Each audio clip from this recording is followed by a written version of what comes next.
guys, nandito tayo ngayon sa ating Sureball Talks, ang Sureball na negosyante.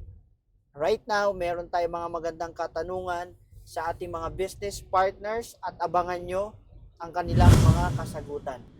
So anyway, katatapos lang ng aming mga transaction, katatapos lang ng ating mga matinding business talks sa Marikina office, and right now, pabiyahe naman tayo papuntang Quezon City dahil meron tayo mga next transaction na mga pag-uusapan. And ang ganda ng mga nangyari dahil meron na naman tayo mga bagong business partner na matutulungan sa negosyo. Ayan. So kasama natin ang ating mga business partner. Hi guys! Magandang gabi sa lahat. My name is Japet. Hi guys, good evening. I'm Kelvin. Nag-start ako dito. Estudyante lang din. Dating tambay. So, let's go. Ayo. Hi guys, good evening. I'm Carmen Aliling. Dati lang din po akong working at saka merong business. Meron lang tayo mga konting katanungan ngayong gabi na to. So, since katatapos lang natin ang ating magandang transaction, Sir Japet, kumusta naman ang iyong mga matinding game plan? Ano ba yung mga susunod na hakbang na mga gagawin mo sa ating negosyo?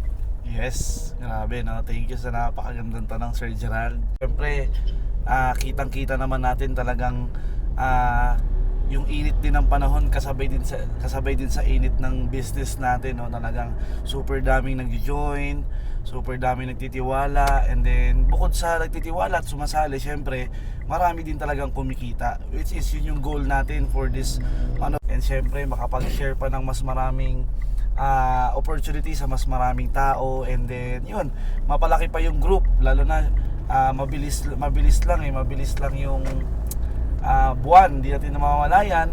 Syempre magde-December na ulit. So, and syempre ang pinaka-goal din talaga natin is makapaglabas na ng kahit na starting na resulta para sa business natin. Siguro ito isa yun sa mga na-realize din ng mga tao nung nag-pandemic, no, kasi even ako mismo naapektuhan talaga ng lockdown, kasi actually bago ako mapunta sa business, before ang trabaho ko ay service crew ng Jollibee. Sad to say, isa tayo sa mga nawalan ng work. Siyempre pag walang work, walang trabaho, walang sweldo, walang income. So Ayun, habang bumabiyahe, magkakaroon lang tayo ng tinatawag na Sureball Talks sa ating business. Okay, so ang simpleng katanungan natin, ano ang isa sa mga reason bakit marami ngayong mga tao ang gustong mag-business at maraming tao ang gustong magnegosyo, katulad ng mga business partner natin na kasama natin ngayong gabing to? Ano yung mga naging dahilan bakit nila pinasok ang isang negosyo sa panahon natin ngayon? my name is Japet, and isa ako sa mga part ng team ni Sir Gerald. Okay, so actually yung tanong ni Sir Gerald is ano yung reason, no, bakit maraming gumagawa na rin ng business, or bakit marami na rin nagnenegosyo, which is siguro ito isa yun sa mga na-realize din ng mga tao nung nag-pandemic, no, kasi even ako mismo naapektuhan talaga ng lockdown, kasi actually bago ako mapunta sa business, before ang trabaho ko ay service crew ng Jollibee. Sad to say, isa tayo sa mga nawalan ng work. Siyempre pag walang work, walang trabaho, walang sweldo, walang income.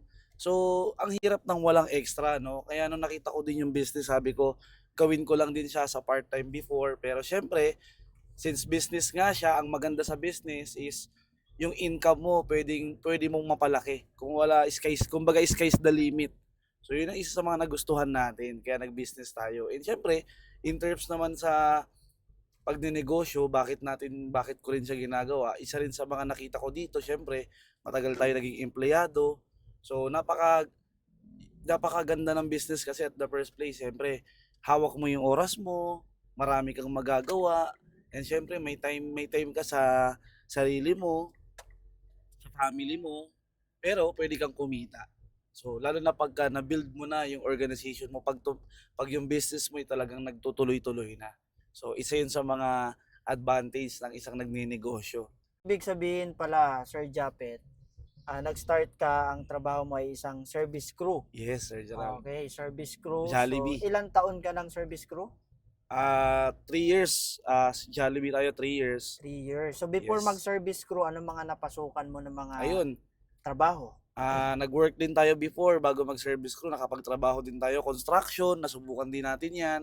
Nakapagtrabaho din ako sa food court, sa mga sisigan. Tapos, syempre, nakapag-ano rin tayo, photocopy or yung mga xerox sa school. And syempre, bago mag-Jollibee, isa pa sa mga naranasan nating work is yung exhaust cleaning. Ibig sabihin ng exhaust cleaning, yan yung mga naglilinis ng mga exhaust fan ng mga tenant or ng mga kainan. So, and then last, yung Jollibee na natin. So, yun, yung mga natrabaho natin before. Okay, so marami ka na rin pala mga naging experience Yes, before Sir ka Gerald. mag-business. Okay, so anyway, yun ang naging reason or naging dahilan ni Sir Japet kung bakit niya pinasok ang pagninegosyo. Yung ginagawa ko dati, naging tambay po tayo. So, napagimik, gala, happy-go-lucky. Hindi ko alam kung alam ng mga kabataan yung games na Crossfire, na addict din tayo dyan. Then, napatambay. So, napatrouble din, nahabol din ng barangay. So, yun yung mga ginawa ko before bago ko na-meet yung ganitong business. So ngayon, meron tayong mga kasama din sa ating likuran na Yun. ating mga business partner. Pakilala naman natin Sir Japet. Ayan, syempre kasama natin ito, isa sa mga kasama ko rin dito sa negosyo natin, no? I'm Kelvin Arlegui, ang Lax ni Kelbs. Ano ba yung dahilan, isa sa mga dahilan bakit yung mga tao pinasok na rin yung negosyo or bakit nagbe-business na rin sila, and ano ba yung dahilan mo din kung bakit ka rin nag-business din, kasi sa batang edad mo nakita mo kagad yung advantage ng negosyo. So ano yung isa sa mga nakita mong potential mo? Ano naman guys, syempre, lalo na nung pandemic, talagang na-shock tayo. Wala talagang, kumbaga lahat ng tao nasa bahay, lahat ng tao naapektuhan na walan din ng work. Na-invite naman ako dito sa ganitong business. I'm only 15, turning 16 that time. Na-meet ko yung ganitong opportunity. Yung ginagawa ko dati, naging tambay po tayo. So, napagimik, gala, happy-go-lucky. Hindi ko alam kung alam ng mga kabataan yung games na Crossfire, na addict din tayo dyan. Then, napatambay. So, napatrouble din, nahabol din ng barangay. So, yun yung mga ginawa ko before bago ko na-meet yung ganitong business. And syempre, kaya naman ako talagang nag-join din dito or ginawa ko yung ganitong negosyo. Meron kasi akong mindset na hindi habang buhay, bata ako. Hindi habang buhay, yung parents ko nandyan at nakasuporta sa akin. So medyo naging advance din tayo na sabi ko, gusto ko nang kumita habang bata at gusto ko nang kumita habang nandyan pa yung parents ko para nakakatulong na ako sa kanila. And then, syempre, lahat naman ng tao talagang gustong kumita. Ang kagandahan dito, pwede mo gawing online, offline. So, yun yung business na pinasok ko talaga. So masasabi mo ba Sir Kelvin ng pagninegosyo na ginagawa natin ngayon ay talagang nakatulong sa sarili mo o sa personality mo? Unang-una, yes, totoo po yun. Talagang nakatulong po sa akin kasi before ko na-meet yung front row, kung hindi nyo po na itatanong, ako ay hindi graduate ng elementary at high school. Di ako nakatungtong doon. Grade 5 lang po tayo. So, kaya thankful ako na-meet ko yung front row dahil unang binago sa akin dito ay yung sarili ko. Nag-mature tayo. Dito na ako lumaki, dito na ako natuto. Kung lahat ng mga first time kong hindi alam, dito ko na natutunan. Kaya thankful ako kasi dito na ako nagbago at namulat sa realidad. Kasi nung bata pa kasi ako, syempre mahirap kami. Yung time na yon, kumbaga, although commerce yung kinuha ko, pinakahit ko yung math, pero doon pa rin ako bumagsak. Kumbaga yung business. Kasi ngayon po, meron din po akong negosyo, meron akong work. That time kasi, para sa akin, hindi enough yung source of income mo na dalawa lang. Kasi sa panahon ngayon, sobrang mahal na yung bilihin. Kumbaga yung isang source of income mo, hindi talaga siya enough. So, syempre, nandito si Ma'am Carmen. Hello, good evening guys. So anyway, I'm Carmen, no? Pero same katanungan lang din po kay Sir Kelvin at kay Sir Yes. Japet. So anyway, kung bakit ako nagninegosyo kasi since bata pa talaga ako, business-minded na talaga. Kung baga nag-isip lang ako na magwo-work ako that time, pero at the end business talaga yung talagang gusto kong papasokin. Kumbaga kumuha ka lang ng capital, pero 'pag nakaipon ka na sa trabaho, so business talaga yung naisip ko that time. Kasi nung bata pa kasi ako, siyempre mahirap kami. Yung time na yon, kumbaga, although, commerce yung kinuha ko, pinaka-hit ko yung math, pero doon pa rin ako bumagsak. Kumbaga yung business, kasi ngayon po meron din po akong negosyo, meron akong work. That time kasi para sa akin hindi enough yung source of income mo na dalawa lang. Kasi sa panahon ngayon, sobrang mahal na yung bilihin. Kumbaga yung isang source of income mo hindi talaga siya enough.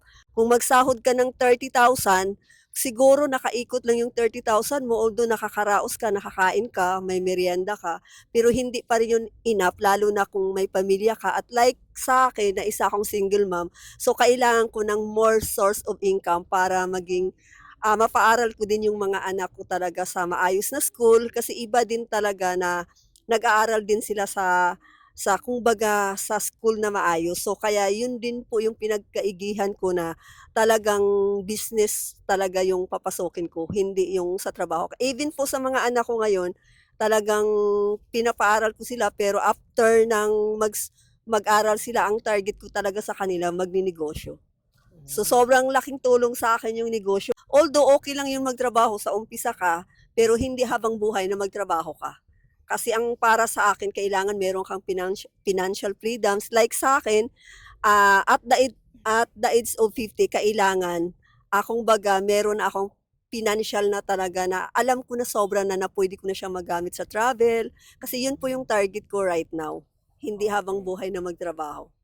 So yun lang. Thank you, Sir Gerald.